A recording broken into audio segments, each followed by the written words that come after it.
Hello guys, good morning. Ito, kuha lang po ako ng short video po sa aking vlog. Ayan, habang travel po ako.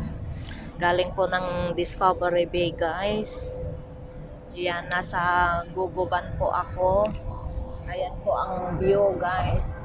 Sa madaanan ko po. So, nandito po ako ngayon sa Chinyi Bridge. Ayan, papunta po doon sa New Territory po. Makakita nyo ang view po. Ang ganda po ng view. Bilis lang kasi yung takbo ng Guguban. Ayan, para may remembrance po ako. Pero kung may pagkakataon po ako, pwede po akong makapasyal na balik sa Discovery Bay guys. Ayan. Ang ganda po ng view dyan. Mga buildings po. Ang clouds po, ang ganda ng kalangitan po. Kasi walang ulan ngayon, hindi gaya kahapon, pabigla-bigla yung ulan po. Ayan, napakaganda guys. Ganda sana kumuha ng video pag hindi po nasa sasakyan ka. Mabilis kasi ang takbo. Ayan. Ang sea po yung papuntang Tongchong po. Yung braids papuntang airport po. Ayan. Hindi makikita yung dito, yung yun, papunta sa 360 sa may cable car.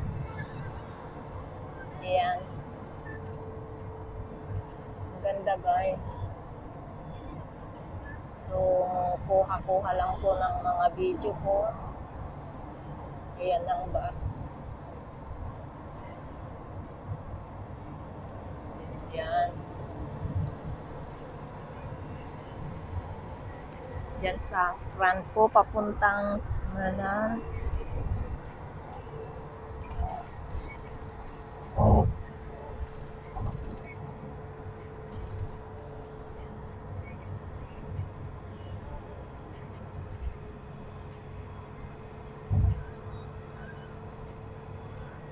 mabilis lang siguro ito guys ang biyahe ko kasi mabilis po ang takbo. Yan. Dito sa side papuntang Chinyi, Chunwan, papuntang airport. Ayan. Hindi ko po alam kung may madaanan po kaming toll gate kasi may bayad din ang toll gate guys. May pagkamahal po yung babayaran ko sa ngayon. Almost umabot ng 500 Hong Kong dollar po hanggang makarating po ako doon sa aking pupuntahan.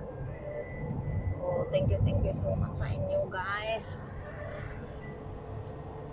Sa mga support po. Ayan. May remembrance lang, kuha ng video po. Ito na, daan na po sa tunnel guys. Yan, mahaba-haba po nitong tunnel na ito. Dadaan po dito. Ayan, ganda-ganda guys. Ayan, sa loob ng tunnel. Diretso, medyo mahaba po nito. Kaya slow down ng takbo po guys. Ayan. Paggabi po ito, maganda po yung kasi yung ilaw, makikita mo talaga yung reflect ng ilaw guys. Ang ganda. Ayan, lulusot na po dyan. Papuntang Chinyi Container Terminal 9. Ayan. Ayan ang view guys.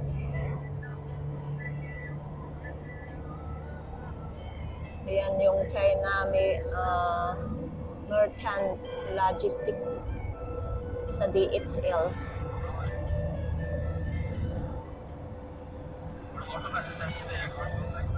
Ayan. So, thank you for watching my video, guys. Thank you so much. God bless everyone.